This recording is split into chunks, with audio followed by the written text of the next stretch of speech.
और मैं जो भी बोलता हूं वचन के कसौटी पे कस के बोलता हूं, अपनी मर्जी से हवा में बात नहीं करता।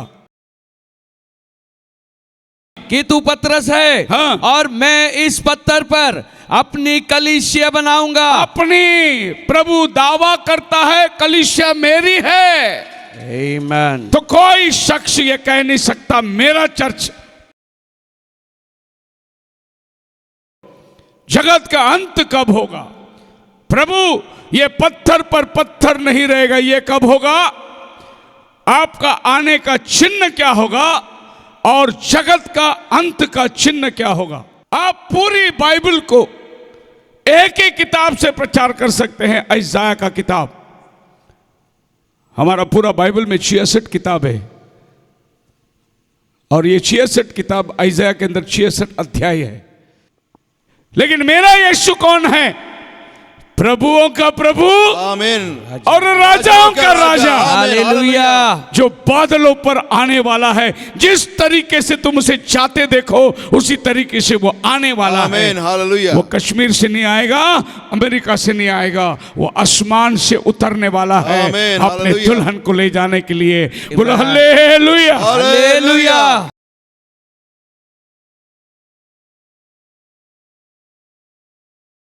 अध्याय के अंदर उन्होंने प्रभु को 3 सवाल पूछा। पहला सवाल था, प्रभु ये बातें कब होगी? जो यरूशलेम के मंदिर में पत्थर पर पत्थर भी नहीं रहेगा, ये बातें कब होगी? और हमने देखा कि प्रभु यीशु मसीह उस मंदिर में खड़े रहकर उनसे बता रहा है। और पहला दिन का सवाल हमारा था कब? और यीशु मसीह ने इन बातों को जब कहा था 70 सदी के अंदर, यानी 30 में यीशु ने कहा था, 40 एक पीढ़ी के अंदर वो घटना पूरी हो गई, क्योंकि प्रभु ने कहा था ये पीढ़ी उसे देखेगी। तो ये जो घटना थी ये उस पीढ़ी के लिए थी।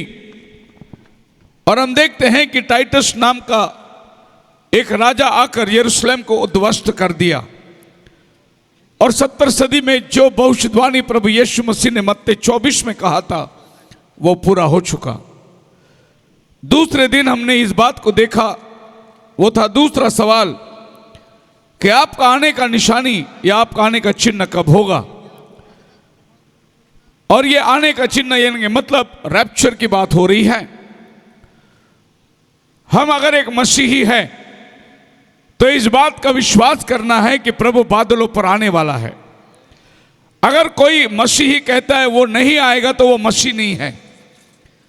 आप अगर मसीह है तो उसके आगमन पर विश्वास करना है आपको, क्योंकि उसने बोला मैं शीघ्र आने वाला हूं। आपका बाइबल कहां खत्म होती है? पढ़िए प्रकाशित वाक्य 22वां अध्याय आखिरी 2 वचन पढ़िए। बाइबल कहां खत्म होती है?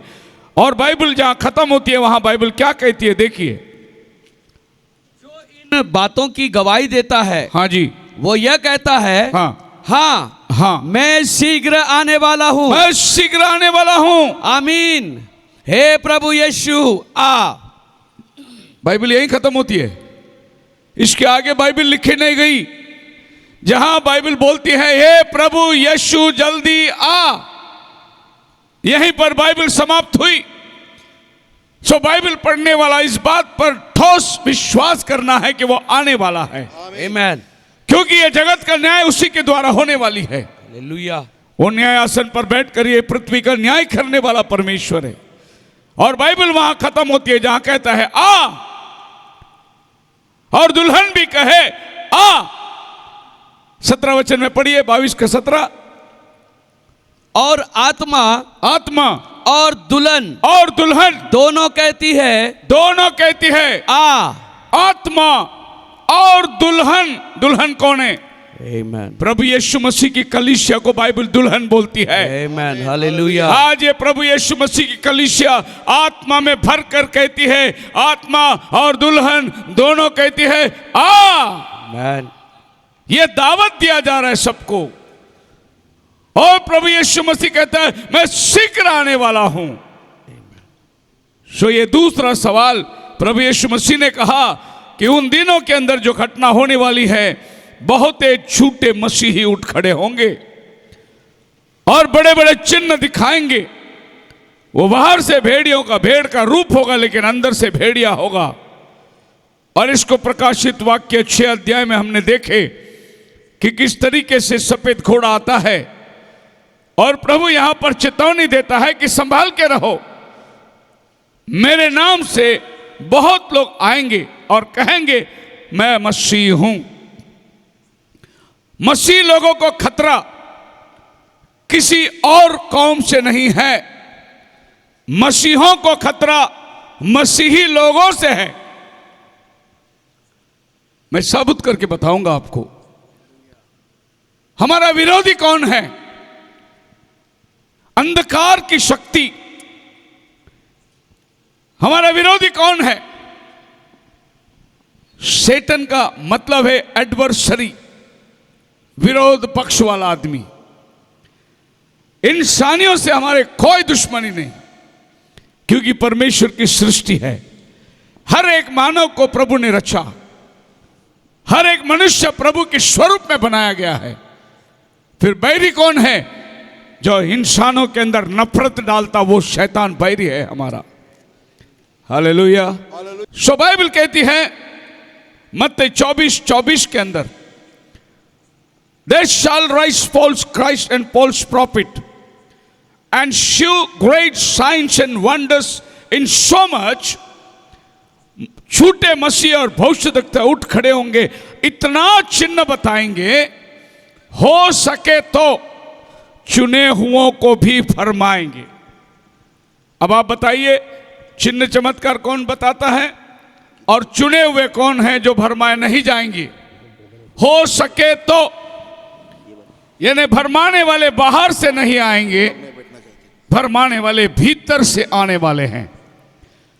2000 साल पहले प्रभु यीशु मसीह को पकड़वा के देने वाला बाहर का आदमी नहीं था, उसी के साथ 3.5 साल खाना खाने वाला, उसी के साथ सोने वाला, उसी के साथ घूमने वाला, वही आदमी ने जाकर 30 चांदी के टुकड़े में यीशु को पकड़वा के दे दिया।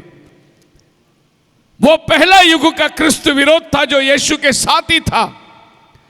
हम सोचते हैं क्रिस्त विरोध कहां से आएगा? क्रिस्त विरोध क्रिस्त में से आएगा, लेकिन वो क्रिस्त विरोध होगा, क्योंकि एंटी क्राइस्ट, पहला तो वो क्राइस्ट दिखना चाहिए, उसके बाद में वो एंटी होगा। इसके लिए इंग्लिश में वर्ड है क्रिस्त विरोध, एंटी क्राइस्ट। वो बिल्कुल मसीह के रूप में रहेगा लेकिन मसीह का विरोधी रहेगा। अब यहां पर बाइबल कहती है हो सके तो चुने हुए भी फरमाए जाएंगे, मतलब वो नकल असल का इतना करीब होगा कि जो चुने हुए हैं वो भी फरमाए जाएंगे। याद रखना, मैं चुने हुओं की बात कर रहा हूं, और बाइबल इस बात को कहती है बुलाए हुए बहुत है पर चुने हुए थोड़े हैं। मसीह में मेरे प्रिय लोगों, आज ये 3रा दिन का मीटिंग है और मैं जो भी बोलता हूं वचन के कसौटी पे कस के बोलता हूं, अपनी मर्जी से हवा में बात नहीं करता। जो बाइबल कहती है वही मैं कहता हूं, क्योंकि मैं किसी संस्था से जुड़ा नहीं कि मैं संस्था की बातें कहूं। मैं खुदावन से जुड़ा हुआ हूं और बाइबल मेरा किताब है, मेरे पास और कोई किताब नहीं है, एक ही किताब है बाइबल। और मेरा विश्वास एक है जो बाइबल का विश्वास है, एक ही विश्वास, एक ही प्रभु, एक ही बपतिस्मा, यही मेरा विश्वास है। आमीन, हालेलुया। मैं किसी और विश्वास को जानता नहीं। सो बाइबल कहती है चुने हुओं को भरमाए जाएंगे, लेकिन होगा नहीं, क्योंकि वहां लिखा है इफ पॉसिबल, अगर हो सके तो चुने हुए भी। इसका मतलब यह है वो नकल इतना असल के बराबर होगा, चुने हुए भी धोखा खा जाएंगे, लेकिन वो भरमाए नहीं जाएंगे। क्यों नहीं भरमाए जाएंगे? क्योंकि प्रभु ने उनको चुना है। हालेलुया। सो आज एक मसीही के जीवन के अंदर एक बहुत बड़ी परेशानी यह है, उद्धार पाने के बाद मैं कौन सी कलीसिया में जाऊं, क्योंकि हर कलीसिया की दिशा अलग है। हर कलीसिया दूसरे कलीसिया से अपने आप को होशियार समझता है, लेकिन मेरा बाइबल कहता है कलीसिया प्रभु का है और उसका बांधने वाला प्रभु यीशु मसीह है। हालेलुया। पास्टर बोलते हैं मेरा चर्च छोड़ के मत जाओ। अरे चर्च तेरा बाप का है क्या? मेरा चर्च छोड़ के मत जाओ। चर्च बनाने वाला कौन है? मत्ती 16 अध्याय का 18 वचन में पढ़ के देखो, यीशु कहता है मैं अपनी कलीसिया बांधूंगा। और मैं भी तुझसे कहता हूं, हाँ जी, कि तू पतरस है, हाँ। और मैं इस पत्थर पर अपनी कलीसिया बनाऊंगा। अपनी प्रभु दावा करता है कलीसिया मेरी है। आमीन। तो कोई शख्स ये कह नहीं सकता मेरा चर्च प्रभु यीशु मसीह का है। हालेलुया। क्योंकि बाइबल हमें बतलाती है कलीसिया उसकी शरीर है और सर मसीह है। मसीह के बिना कलीसिया परिपूर्ण नहीं हो सकती। लेकिन बहुत से लोगों ने क्या किया है, अलग अलग सर को ठहराया है और सारी देह उसमें जुड़ी हुई है। क्योंकि बाइबल कहता है मत्ती 24:14 में, क्योंकि बुलाए हुए तो बहुत है, परंतु चुने हुए थोड़े हैं। इसी को बाइबल बोलता है चुने हुए भरमाए नहीं जाएंगे, बाकी लोग भरमाए जाएंगे। द एलेक्ट लेडी, एलेक्ट का मतलब है इलेक्शन। जिसको प्रभु ने दुनिया बनाने से पहले चुन के रखा है वो कभी भरमाए नहीं जाएगी। अब क्या कहते हैं, यीशु मसीह 2000 साल पहले क्रूस पर चढ़ाया गया? मेरा बाइबल ऐसा नहीं कहता। प्रकाशित वाक्य 13 अध्याय का 8 वचन में मेरा बाइबल कहता है दुनिया बनाने से पहले यीशु मेरे लिए मर गया। पृथ्वी के वे सब रहने वाले, हाँ जी, जिनके नाम हाँ, उस मेमने की जीवन की पुस्तक में लिखे नहीं गए, हाँ जी, जो जगत की उत्पत्ति के समय से घात हुआ है। जगत की उत्पत्ति के पहले वो हमारे लिए घात हुआ है। हालेलुया। लेकिन इतिहास बताता है 2000 साल पहले वो घात हुआ। वो देहधारी होकर उस शरीर को क्रूस पर मारा, लेकिन योजना उसने दुनिया बनाने से पहले ठहरा के रखा है कि वो आपके लिए और मेरे लिए खून देकर हमें खरीदेगा। हम प्रभु के चुने हुए लोग हैं। हालेलुया। सो कलीसिया जो है, उस बात को ध्यान रखना, कलीसिया जो है ये शब्द चर्च डिक्शनरी में चेक करके देखो, इसका मतलब है बुलाए हुए लोग। कलीसिया का मतलब आपने जो ईंट और पत्थर से बना के रखा वो चर्च नहीं होता।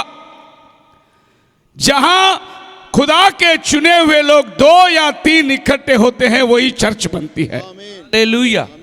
आज हम लोग किसी ईंट और पत्थर के दरार में नहीं बैठे, आज हम खुले आसमान के तले बैठे, यही चर्च है। Hallelujah, hallelujah. इसी को बाइबल चर्च कहती है।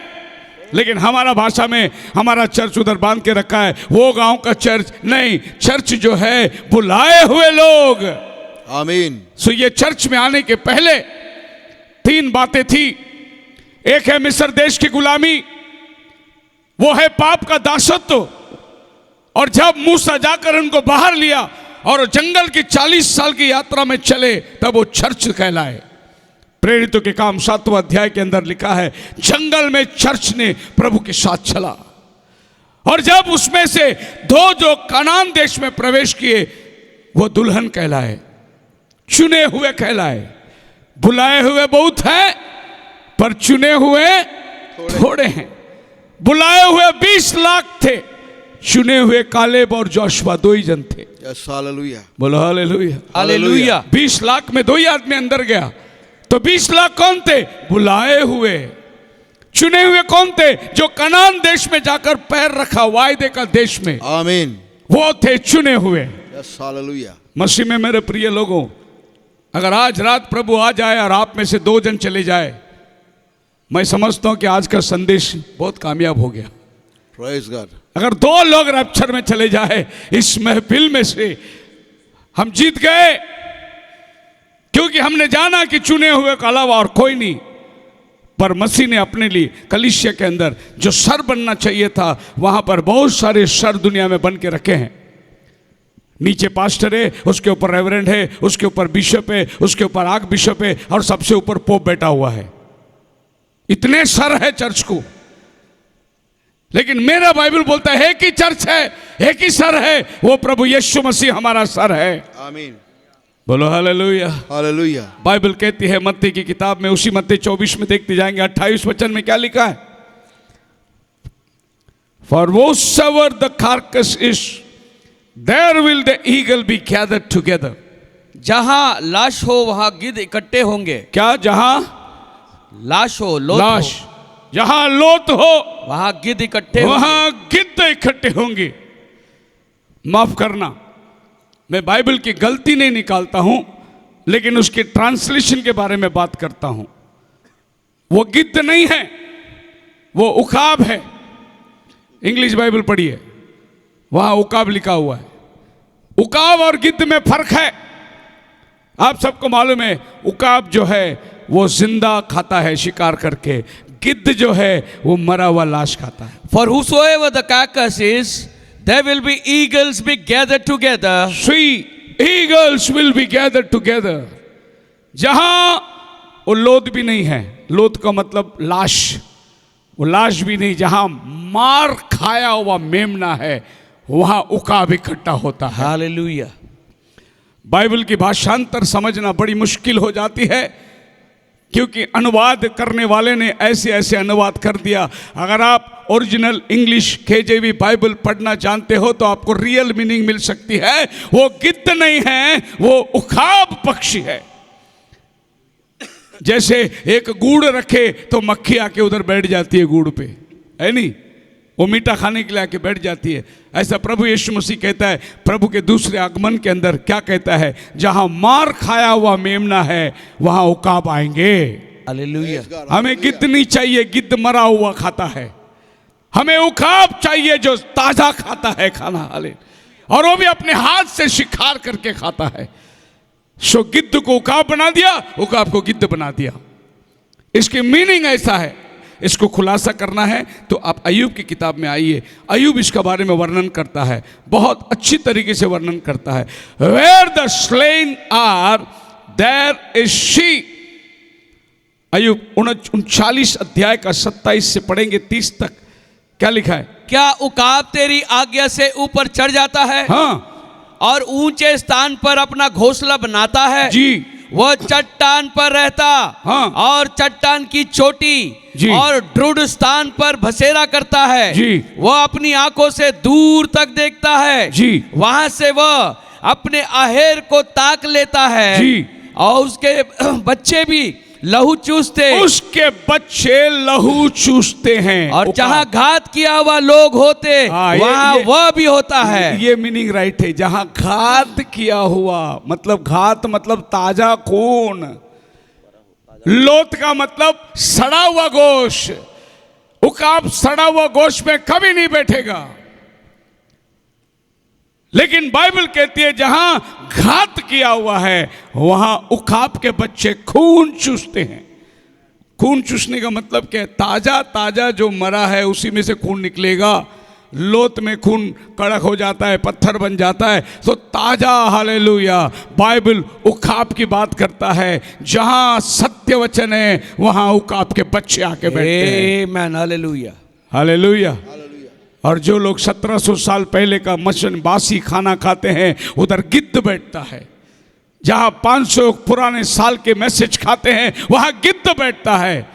उकाब कहां बैठता है? आज का दिन का ताजा खाना जिधर खुदावन देता है उधर उकाब आके बैठता है। हालेलुया। ये पहचान है प्रभु की बुलाहट की। ये था मेरे 2 दिन का संदेश। आज का संदेश तीसरा सवाल पर हम लोग जाएंगे, और वो सवाल है, जगत का अंत का चिन्ह क्या होगा? The end of the world. जगत का अंत कब होगा? प्रभु, ये पत्थर पर पत्थर नहीं रहेगा, ये कब होगा? आपका आने का चिन्ह क्या होगा? और जगत का अंत का चिन्ह क्या होगा? मत्ती 24:3 को हम लोग 3 दिन देख लिए। हालेलुया। आप मेरे साथ है, बोलो हालेलुया। हालेलुया। आप मुझे एक ही वचन दो, मैं 7 दिन उसी वचन के ऊपर प्रचार करूंगा। मुझे वचन बदलने की जरूरत नहीं, उसी वचन के आधार में लेकर आपको पूरी बाइबल में घुमा के लाऊंगा मैं, क्योंकि पूरा उत्पत्ति से लेकर प्रकाशित वाक्य तक सारा वचन एक ही बात करती है, अलग अलग बात नहीं करती गॉस्पेल। मैं एक जगह में गया था, मेरे को लोगों ने बोले आप क्रिसमस का संदेश जुना करार से दे सकते हैं क्या? मैं बोला बिल्कुल दे सकता हूं। मैं क्रिसमस का संदेश ही नहीं, गुड फ्राइडे का भी संदेश जुना करार से दूंगा। हालेलुया। हालेलुया। सो यीशु मसीह के पैदाइश से लेकर उसके पुनरुत्थान तक की सारी बातें पुराना नियम में लिखा हुआ है। वो क्रूस पर चढ़ाया जाएगा, यशायाह 53 में लिखा हुआ है। ऐसा 40 में लिखा है यूहन्ना बपतिस्मा देने वाला आएगा, आगे आगे रास्ता को तैयार करेगा। ऐसा 11वें अध्याय के अंदर लिखा हुआ है वो 7 आत्माओं से परिपूर्ण होगा, ईशय के टूंट में से एक डाली निकलेगी, एक भोर का तारा। आप पूरी बाइबल को एक ही किताब से प्रचार कर सकते हैं, यशायाह का किताब। हमारा पूरा बाइबल में 66 किताब है और ये 66 किताब यशायाह के अंदर 66 अध्याय है। पूरी बाइबल आपको यशायाह में मिलेगी। सो बाइबल गवाही देती है एंड ऑफ द वर्ल्ड। अब प्रभु यीशु मसीह यहां कहता है, पढ़िए मत्ती 24:14 में, 24:14। और राज्य का ये सुसमाचार, राज्य का ये सुसमाचार सारे जगत में प्रचार किया सारे जाएगा, जगत में प्रचार किया जाएगा कि सब जातियों पर गवाही हो, सब जातियों पर गवाही हो, तब अंत आ जाएगा। तब अंत आ जाएगा। नहीं, बाइबल अंत के बारे में बात करती है। कब आएगा अंत? प्रभु यीशु मसीह को तीसरा सवाल पूछा, जगत का अंत कब होगा? प्रभु बोला, जब ये सुसमाचार हर कान सुनेगी तब अंत आ जाएगा। हालेलुया। हालेलुया। एक अंत है, एक समय है अंत का, लेकिन यह सुसमाचार आज अलग अलग माध्यम से प्रचार करा जा रहा है। पर इस बात में गौर करना, बाइबल में लिखा है एंड दिस गॉस्पेल, इस गॉस्पेल, दिस गॉस्पेल, ये सुसमाचार। आमीन। बोलो हल्लेलुया। हालेलुया। मैं इस बात पर जोर क्यों देता हूं? यह सुसमाचार इसलिए जोर देता हूं कि दुनिया में बहुत सुसमाचार आ चुके हैं। यह सुसमाचार, बैप्टिस्ट का सुसमाचार एंग्लिकन से अलग, उसका सुसमाचार मेथोडिस्ट से अलग, उसका सुसमाचार होलीनेस से अलग, उसका सुसमाचार लूथरन से अलग, उसका सुसमाचार प्रेस्बिटेरियन से, प्रेस्बिटेरियन से, उसका सुसमाचार कैथोलिक से अलग, उसका सुसमाचार ऑर्थोडॉक्स से अलग। लेकिन बाइबल बोलता है ये वाला सुसमाचार नहीं, ये वाला सुसमाचार जो आपके बाइबल के अंदर है, दिस गॉस्पेल। हालेलुया। आमीन। प्रभु इसी सुसमाचार से आपका न्याय करेगा। आपका चर्च के किताब से वो आपका न्याय नहीं करेगा, आपके चर्च के सिद्धांतों से वो आपका न्याय नहीं करेगा। प्रभु न्याय अपने वचनों से करेगा। इसके लिए बाइबल बोलता है दिस गॉस्पेल। अगर बाइबल बोलता है ये सुसमाचार, तो फिर क्या और सुसमाचार है? बिल्कुल है। इसीलिए बाइबल बोलता है वो सब सुसमाचार नहीं, यह सुसमाचार पृथ्वी के 4 तक जाना चाहिए। आमीन। 300 सदी में रोमन कैथोलिक चर्च आई, 1700 साल तक आज भी रोमन कैथोलिक चर्च सुसमाचार दे रही है, लेकिन उनका सुसमाचार समाचार नहीं है जो बाइबल का सत्समाचार है। देखिए बाइबल में क्या लिखा, 2 कोरिन्थियों की किताब 11वें अध्याय के अंदर पहला वचन से पौल कहता है, मैं डरता हूं। यदि तुम मेरी थोड़ी मूर्खता सह लेते तो हाँ जी, क्या ही भला होता। क्या भला होता? हाँ, मेरी सह भी लेते हो। हाँ। क्योंकि मैं तुम्हारे विषय में ईश्वरीय धुन लगाए रहता हूँ। हाँ। इसलिए कि हाँ। मैंने एक ही पुरुष से तुम्हारी बात लगाई है। ओ, मैंने तुम्हारी बात एक ही पुरुष के साथ लगाई है।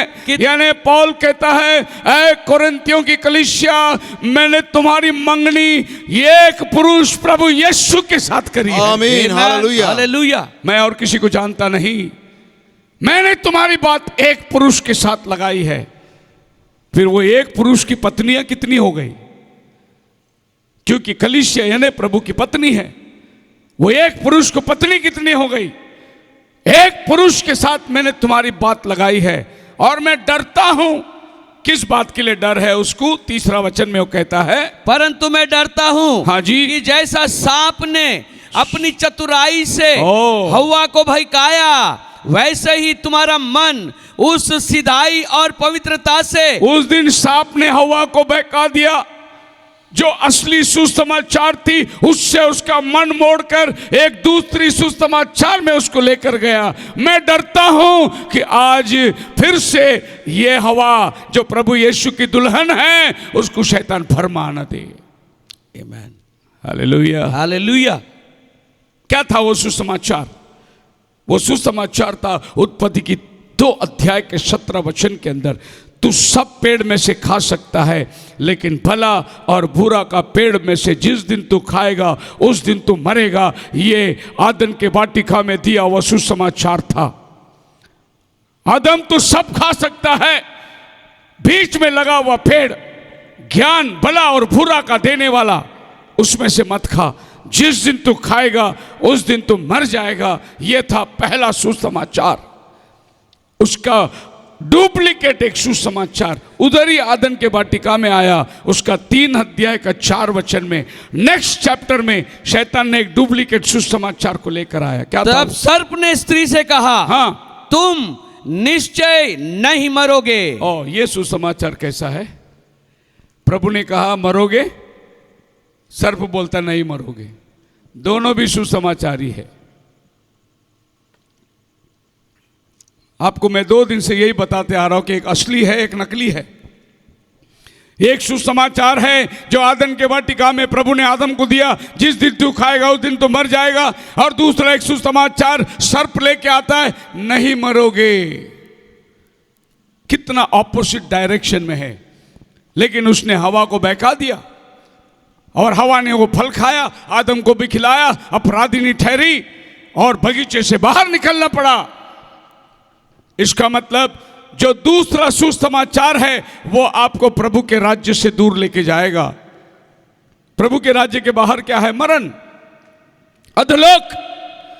एक सुसमाचार आपको अधोलोक में लेके जाएगा और एक सुसमाचार आपको स्वर्ग में लेके जाने वाला सुसमाचार है। आमीन, हालेलुया। सवाल है आप कौन सा सुसमाचार को अपनाते हैं? यहीं पर पौल ये भी कहता है अलग सुसमाचार, एक और जीसस। ऐसे लिखा है उसके पहले वचन में जब हम पढ़े थे कुरिन्थियों के अंदर, क्या लिखा है? देखो 4 वचन में 11 का 4। यदि कोई हाँ तुम्हारे पास आकर हाँ किसी दूसरे यीशु का प्रचार करे, क्या बोले आपने? किसी दूसरे यीशु का प्रचार एक बार करे, और पढ़िए। किसी दूसरे यीशु का प्रचार करे, मतलब दूसरा यीशु भी है। हाँ, दूसरा सुसमाचार है तो दूसरा यीशु भी है। यस, दूसरा सुसमाचार, दूसरा यीशु। अभी सवाल यह है कि आपके पास कौन सा यीशु है? जिस बात का पौलुस को डर था वो दूसरा यीशु। कहीं आप वो यीशु के पीछे तो नहीं जा रहे जो दूसरा यीशु कहलाता है, या आप उस यीशु के पीछे जा रहे हैं जो ओरिजिनली यीशु है? देखो, दूसरा सुसमाचार भी है और दूसरा यीशु भी है, दूसरा विश्वास भी है। अलग अलग प्रकार के भांति भांति के शैतान ने सिद्धांतों को लेकर आया और कलीसिया को बिथरा दिया है। दूसरा यीशु, क्या कभी ये सोचा आपने कि दूसरा यीशु भी होगा? यहोवा विटनेस वालों के पास में दूसरा यीशु है। यहोवा विटनेस वाले कहते हैं कि हमारा प्रभु को जैसे तुम बोलते ना, हाथ में खिला मारा, पंजा में हाथ में खिला नहीं मारा, उसके हाथ के दोनों एक साथ लटकाया गया और यहां खिला मारा उसको, हाँ, पंजे में नहीं, इधर खिला मारा। ये वाला यीशु जो पंजे में हाथ लगा हुआ है, यहोवा विटनेस वाले ये यीशु को नहीं मानते। और यहोवा विटनेस वाले का कहना है कि परमेश्वर की जब बातें होती है वो कहते हैं कि यीशु मसीह आपका और मेरा भाई है स्वर्ग के राज्य में। अभी आपको दूसरा यीशु मिला कि नहीं मिला? जो यीशु को आप मानते हैं वो यीशु को यहोवा विटनेस वाले नहीं मानते।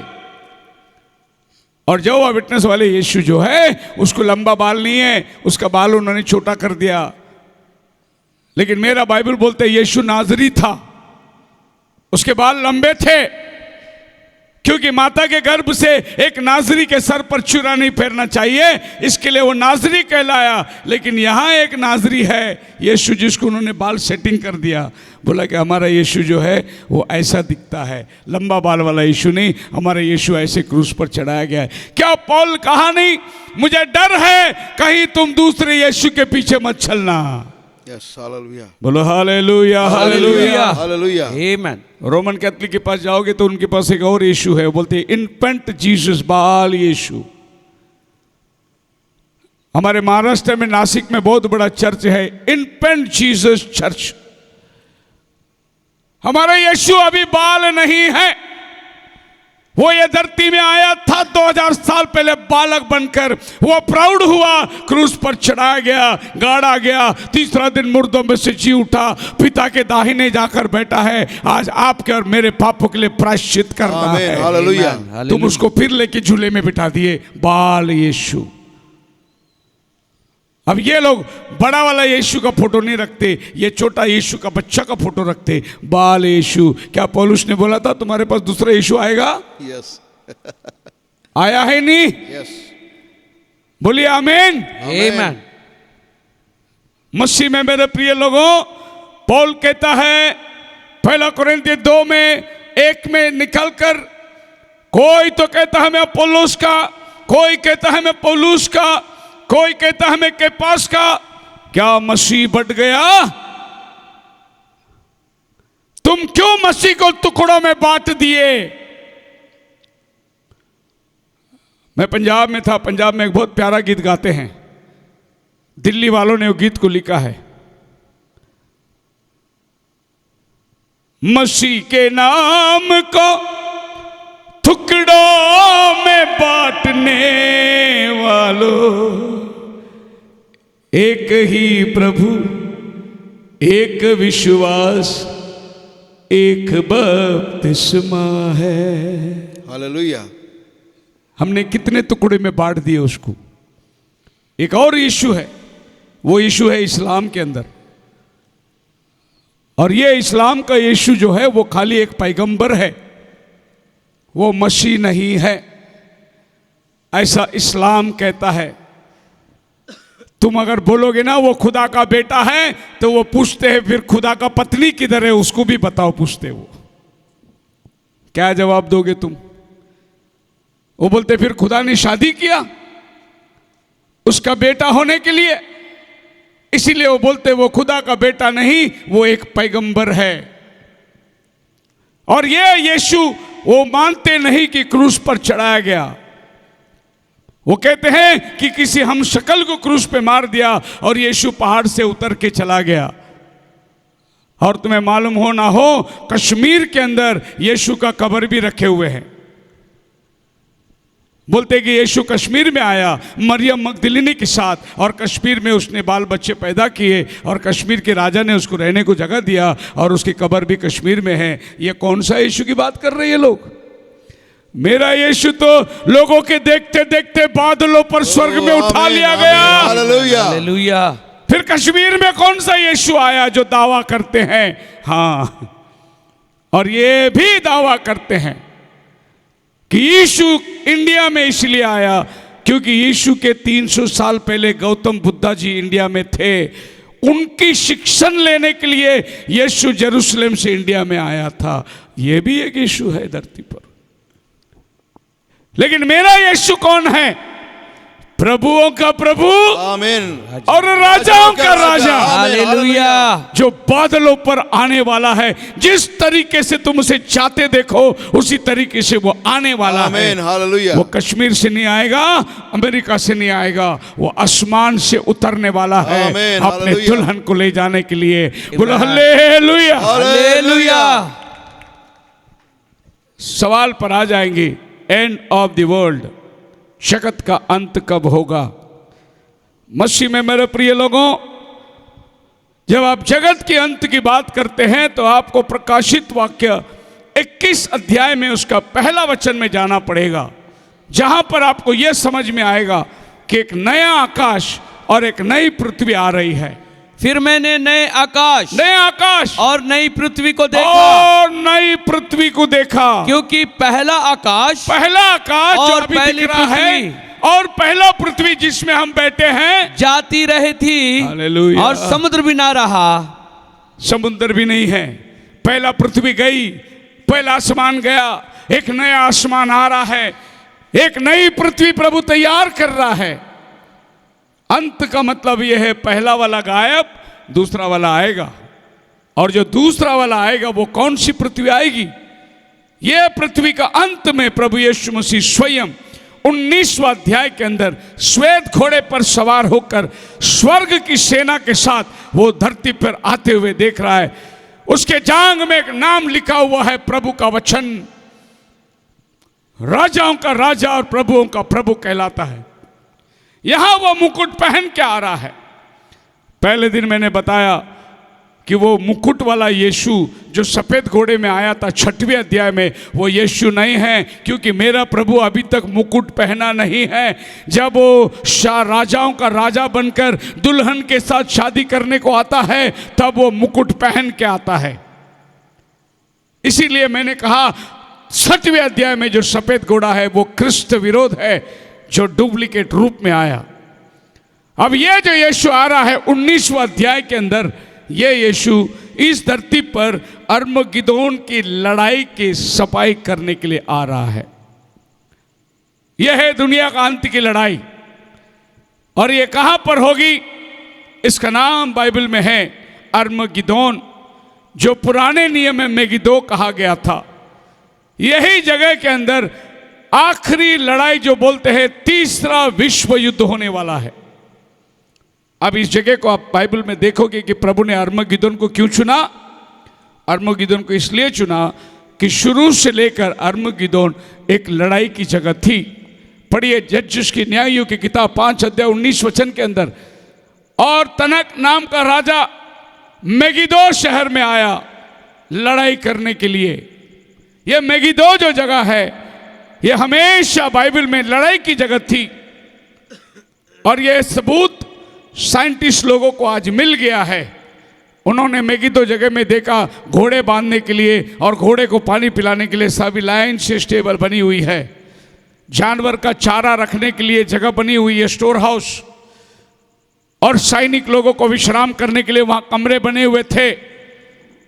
यानी लड़ाई उन दिनों में ऐसी होती थी कि आपको लड़ना है, मेगिदो में आ जाओ अपनी सैनिक लेकर, मैं भी उधर आता हूं। वहां पर लड़ाई युद्ध मेगिदो में होती थी। बाइबल के सारे युद्ध, मेरे पास समय नहीं कि मैं सारा वचन बताऊं, एक वचन आपको बताता है।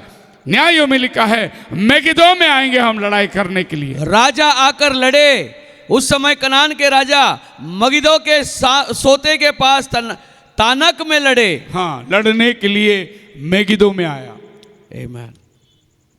और प्रभु यीशु मसीह भी लड़ने के लिए मेगिदो में आता है, जिसको हम लोग प्रकाशित वाक्य में अर्मगिदोन कहते हैं। और यह आपका प्रकाशित वाक्य 16वां अध्याय में आता है। अब मैं आगे लेके जाना चाहता हूं मेगिदो में होता क्या है। ये 6 कटोरा जो प्रकाशित वाक्य 15 में है, ये कटोरा एक एक उंडेला जाता है पृथ्वी पर। अब मुझे इतना टाइम नहीं कि मैं सब कटोरे की बात करूं, लेकिन एक कटोरी की बात करता हूं जो आज के संबंध से, संदेश से संबंध होगा। वो है प्रकाशित वाक्य 16वां अध्याय का 12 वचन। 6वें स्वर्गदूत ने हाँ अपना कटोरा हाँ महानदी फरात पर उंडेल दिया। हाँ जी, और उसका पानी सूख गया। महानदी फरात पर उंडेल दिया, उसका पानी सूख गया। कि पूर्व दिशा के राजाओं के लिए 6वां कटोरे की बात कर रहा हूं। खाली 6वां कटोरे की बात इसलिए कर रहा हूं कि ये पृथ्वी के अंत की जो बातें हैं वो इस कटोरे में लिखा हुआ है। वहां से एक फरिश्ता आया और उसने वो कटोरे लेकर महानद फरात पर उंडेल दिया और वो नदी की पानी सूख गई। क्यों यह नदी की पानी सूखती है? यह नदी का पानी सूखना क्यों जरूरी है? क्योंकि यही नदी अर्मगिदोन का रास्ता बनाती है। जो उत्तर दिशा से, नॉर्थ साइड से जो राजा लोग आने वाला है, पूर्व से जो राजा लोग इजराइल के ऊपर हमला करने को आने वाला है, वो इसी नदी से आएंगे जो अर्मगिदोन को पहुंचाती है। इसीलिए ये नदी का पानी सूखना जरूरी है। और 6वां दूत ने 6वां कटोरा फरात नदी में उंडेल दिया और फरात नदी सूख गई। बाइबल कहती है फरात नदी उत्पत्ति की किताब से चलती है। 6000 साल में यह नदी कभी नहीं सूखी, लेकिन आज की तारीख में यह नदी सूख गई। 2026 में फरात नदी में एक बूंद भी पानी नहीं है। यह नदी की शुरुआत होती है उत्पत्ति के अंदर 2 अध्याय 14 वचन में, जो एदेन के वाटिका को पानी देती थी। और तीसरी नदी का नाम हाँ हिद्देकेल है। हाँ ये वही है जो अशूर के पूर्व की ओर बहती है। हाँ जी। और चौथी नदी का नाम फरात है। ओ देखे वो नदी जो एदेन के वाटिका में, ये एदेन जगह है जहां आदम और हवा को प्रभु ने रखा था, और वहां से यह नदी निकलती है सीधे पूरे अरब देश होकर, सीरिया होकर, कुवैत होकर वो नीचे पहुंचती है। इस नदी के बारे में बात लिखा है कि विश्व युद्ध के लिए यह नदी का सूखना जरूरी है। और जैसे बाइबल में लिखा है वैसे आज हमारे आंखों के सामने पूरी होती हुई हम देखते हैं। ये उत्पत्ति का नदी कहां से निकल कर आती है? यह नदी जहां पर दानियल खड़ा था अपनी भविष्यवाणी के ऊपर, एक है नदी तिग्रिस और एक नदी यूफ्रेट। ये देखिए ऊपर से निकलता है तुर्किस्तान से और नीचे आकर कुवैत में खत्म होती है। इस नदी के ऊपर बाइबल की भविष्यवाणी है। और ये सीरिया, दमिश्क, इसके नीचे जेरूशलेम है। अगर ऊपर के राजाओं को आना है तो इसी नदी के रास्ते से वो आएंगे इजराइल पर हमला करने। अगर यहां से लोगों को ऊपर की तरफ आना है, इसी नदी के रास्ते से उनको आना है। इसीलिए बाइबल कहती है फरात नदी सूख गई जब छठवां कटोरा उंडेला गया। याद रखिए, अगर मैं 6 कटोरा का छठवां कटोरा का पुरावा दे रहा हूं तो इसके पहले 5 उंडेला गया है। अब ये छठवां कटोरा में फरात नदी के समय और वो पानी सूख गई। यानी जो राजा लोग हमला के लिए आने वाले हैं, तीसरा विश्व युद्ध जो जगत का अंत है, उसका रास्ता बन चुका है। पढ़ते हैं दूसरा राजा की किताब, उसका 23वां अध्याय का 29 वचन, 2 Kings chapter 23 verse 29। In his days Pharaoh Necho king of Egypt went up against king of Assyria to the river Euphrates, and King Joshua went against him and slew him at Megiddo when he had seen him। उसके दिनों में हाँ फिरौन नको नामक मिस्र का राजा जी अशूर के राजा की सहायता करने जी फरात महानंद तक गया। जी तो योशिया का राजा भी उसका सम्मान करने को गया। हाँ। और फिरौन नको ने उसको देखते ही मगिदो में मार डाला। मेगिदो में उसको मार डाला। युद्ध मेगिदो में हुआ, लेकिन रास्ता कौन सा था? फरात नदी के रास्ते वो गया। हालेलुया, आमीन, हालेलुया। ऐसा ही एक युद्ध अभी होने वाला है। फरात नदी के माध्यम से ही जेरूशलेम के ऊपर हमला करने के लिए लोग जाने वाले हैं। एक पास्टर प्रचार किया पहले दिन कन्वेंशन में, पश्चाताप करो, पश्चाताप करो, पश्चाताप करो।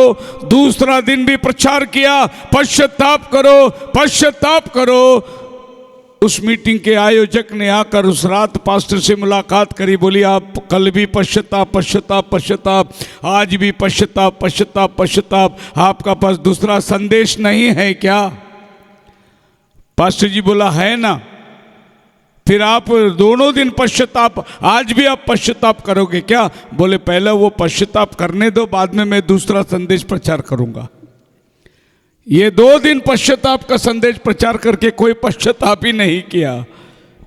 सो संदेश के ऊपर संदेश सुनते जाओगे, कोई फायदा नहीं।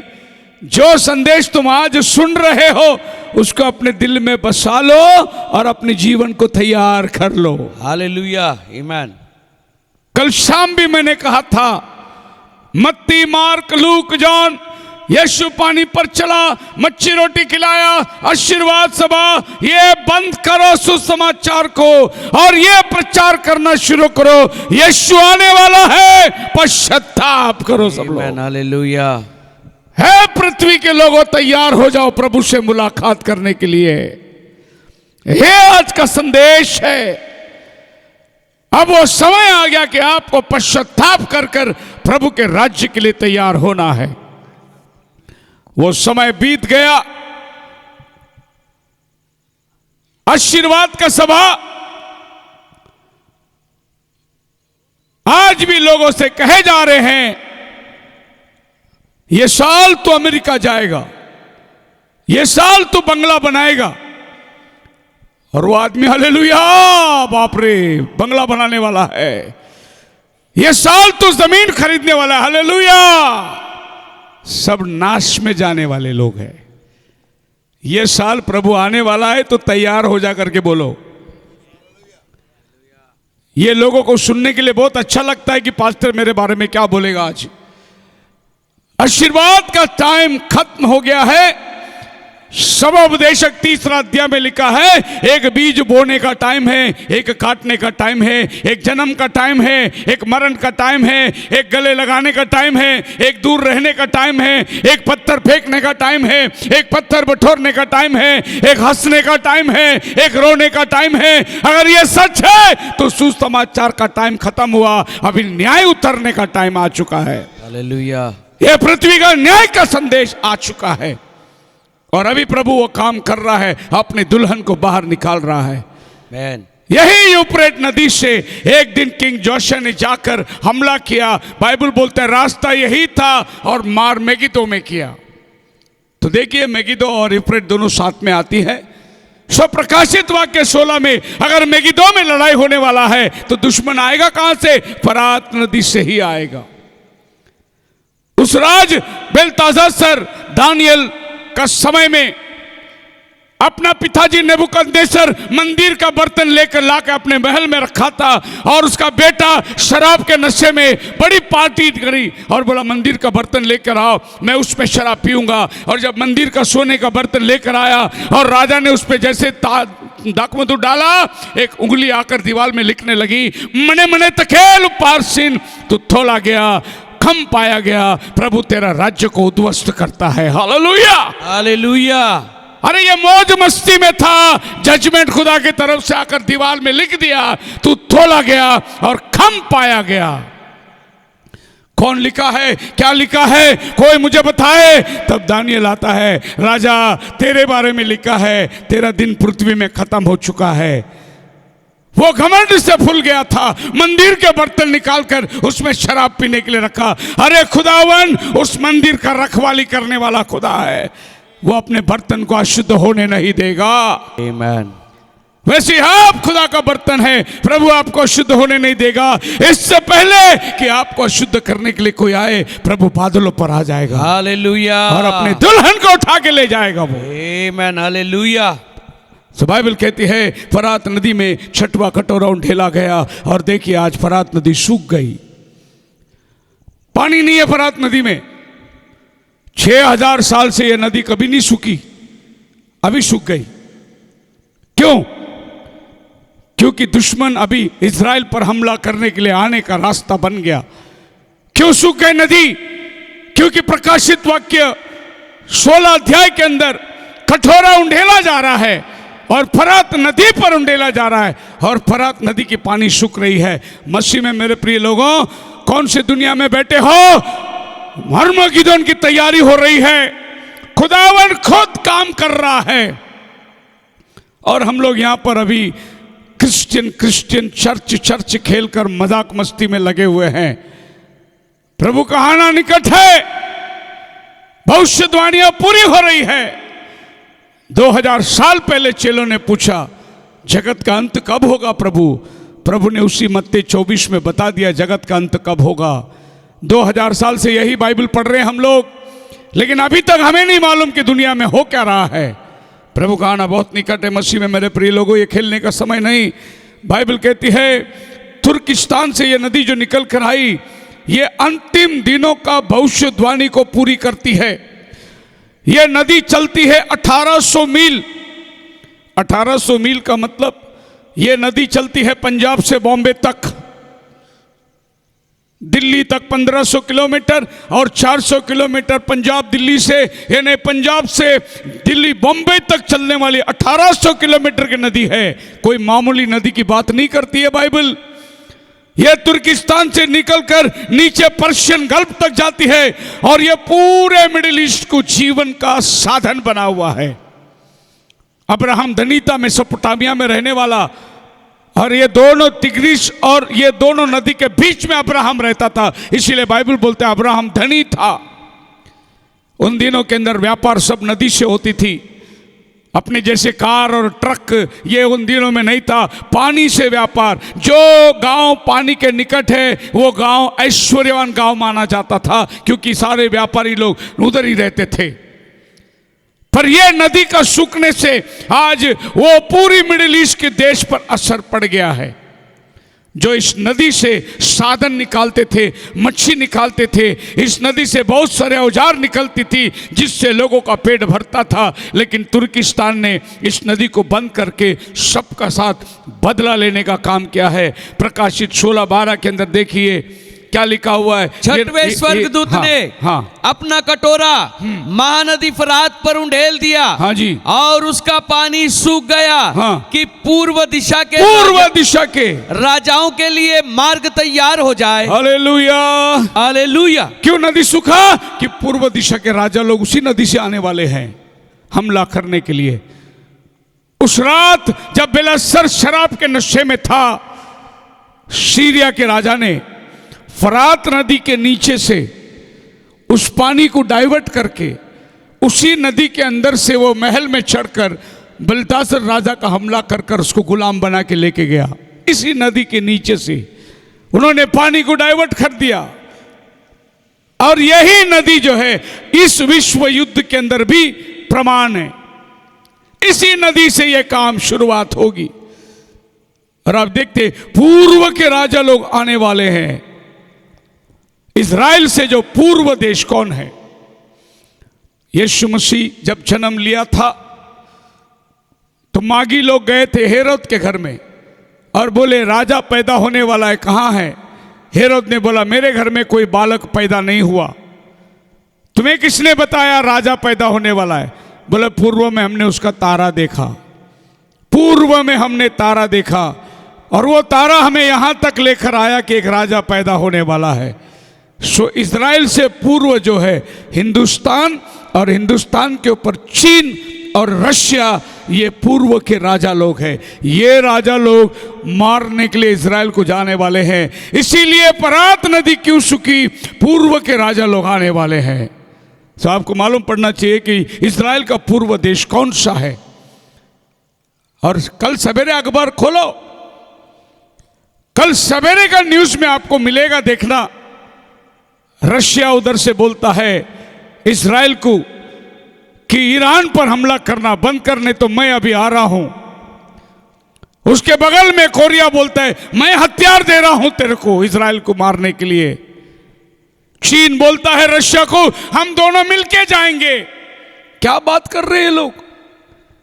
ये इंटरनेशनल लेवल में ये बड़े बड़े देश क्या वार्ताहत कर रही है?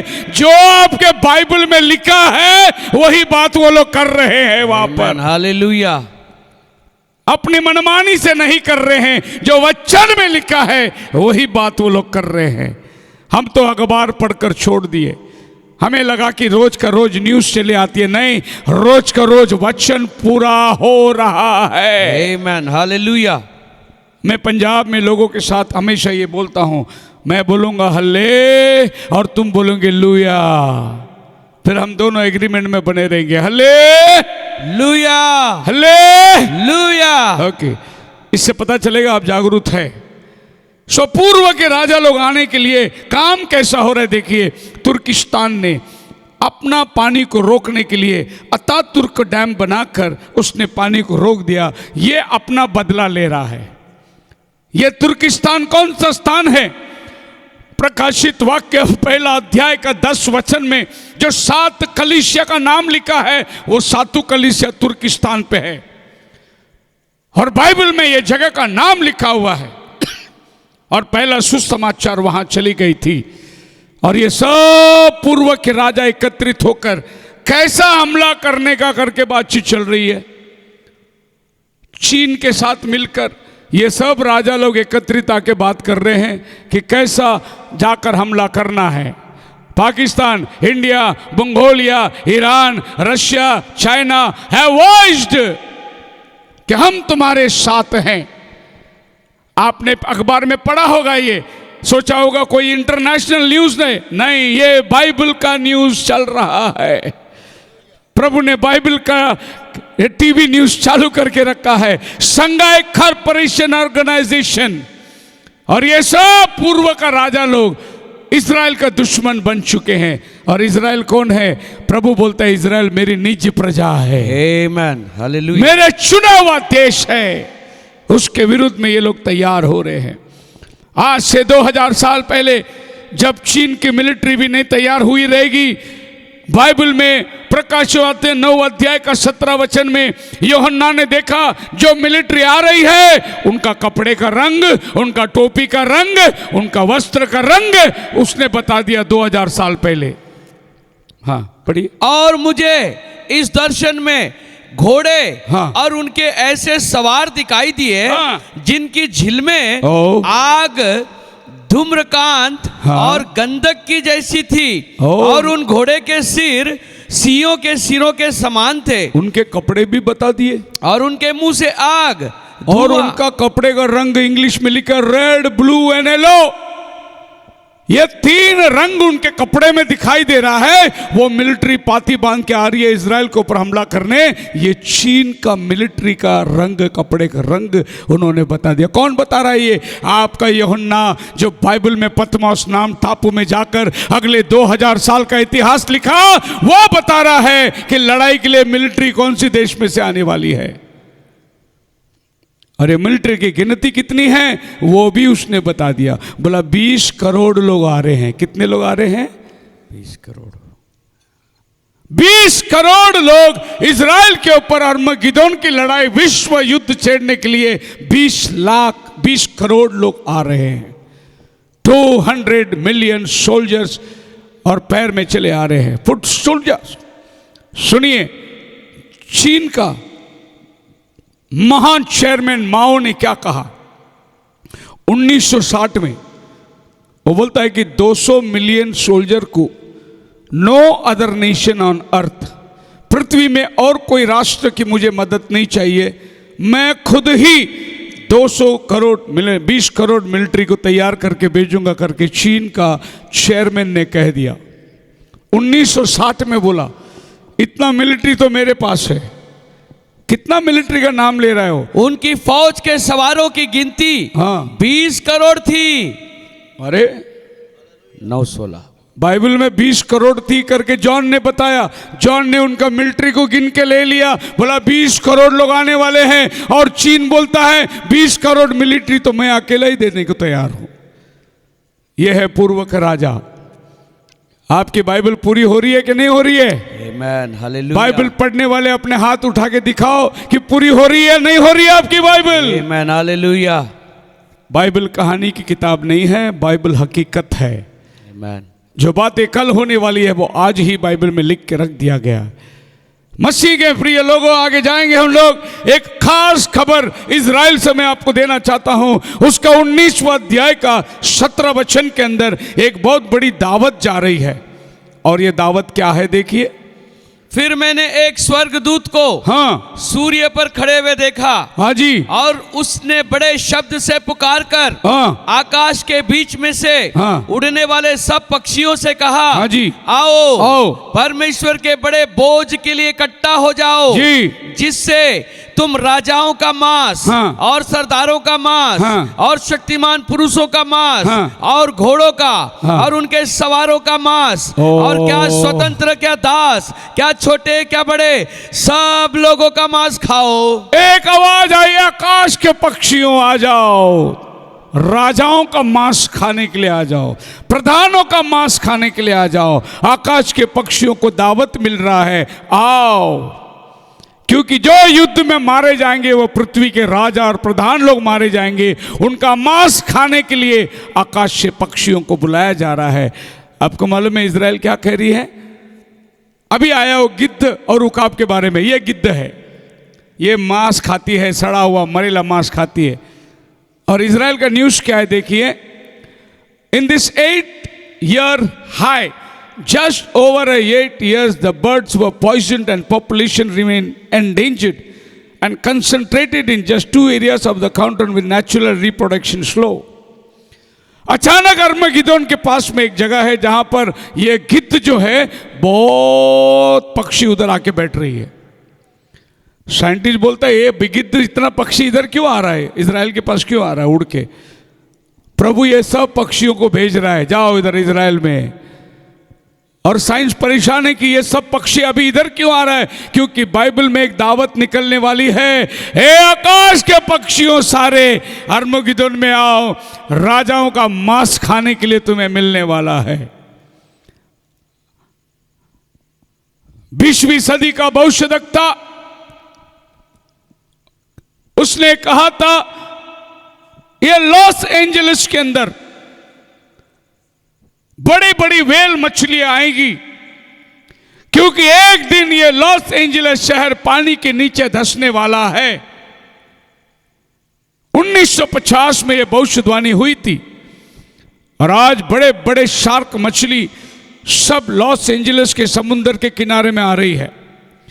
साइंटिस्ट लोग इनको पकड़ते हैं और स्विमिंग पूल में रखकर गहरे सागर में जाके छोड़ के आते हैं। वो मछली वापस तैर के किनारे में आके खड़ी है, क्योंकि वचन में लिखा है ये कैलिफोर्निया शहर जिसको लॉस एंजलिस कहा जाता है, ऐ कफरनहूम तू जो महान कहलाती है तू जमीन के नीचे चली जाएगी। ये शहर डूबने वाला है। एक एक इंच रोज लॉस एंजलिस समुद्र के नीचे जा रही है। लोग कैलिफोर्निया छोड़कर बाहर निकल रहे हैं, क्योंकि साइंटिस्ट बोल रहे हैं ये कैलिफोर्निया समुद्र के अंदर धंसने वाली है और बड़ी बड़ी मछली दुनिया से सब लॉस एंजलिस के किनारे में आ गई है। ये जो पानी में धंसने वाले हैं इनको खाने के लिए आ गए वो लोग। प्रभु की ओर से दावत सब चला गया लोगों के पास। एक और दावत आज आ रही है दुल्हन तैयार हो जा, तेरा दुल्हा आ रहा है तुझे लेने के लिए। हालेलुया। हमारे पास भी एक दावत चली आ रही है मसीह में मेरे प्रिय लोगों। हम लोग अभी छठवें कटोरे को देखे थे जो परात नदी पे उंडेला गया था। अभी हम लोग देखेंगे 7 तुरियों में जो छठवां तुरी बजी थी वो कहां बजती है।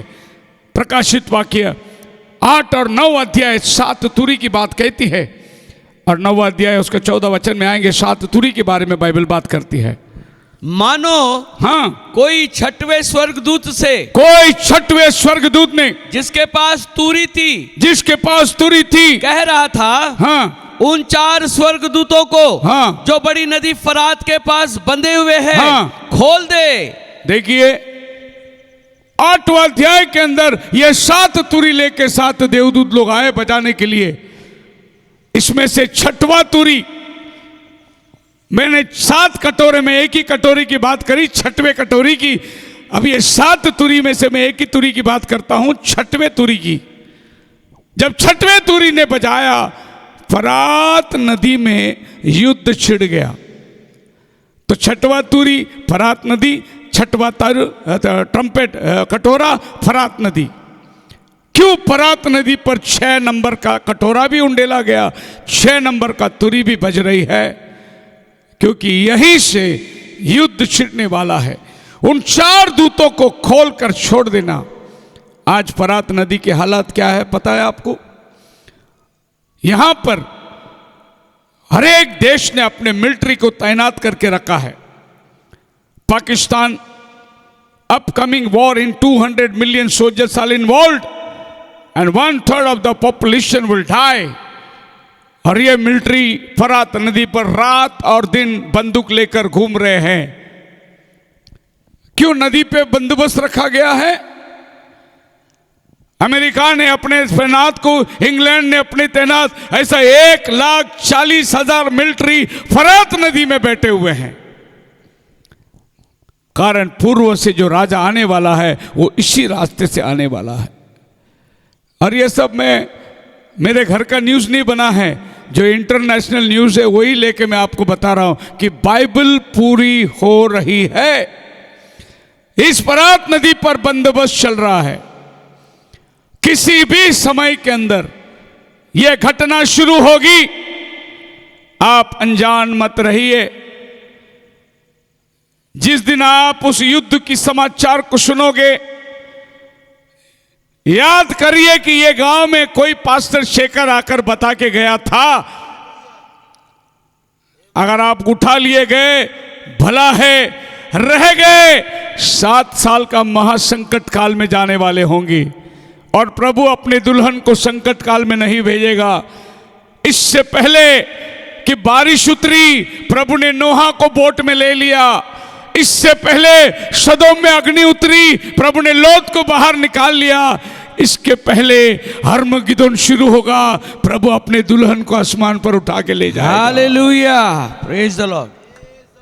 अगर आपकी तैयारी है जाने के लिए, आज रात अपना जीवन प्रभु को दे दो। आमीन। तीसरा सवाल का जवाब आपको मिल गया होगा, जगत का अंत कब होगा। प्रभु ने स्पष्टता से फरात नदी को ठहराया निशानी, और आज फरात नदी की सारे भविष्यवाणी पूरी हो रही है। आइए हम प्रार्थना में जाएंगे, अपने सरों को झुकाएंगे।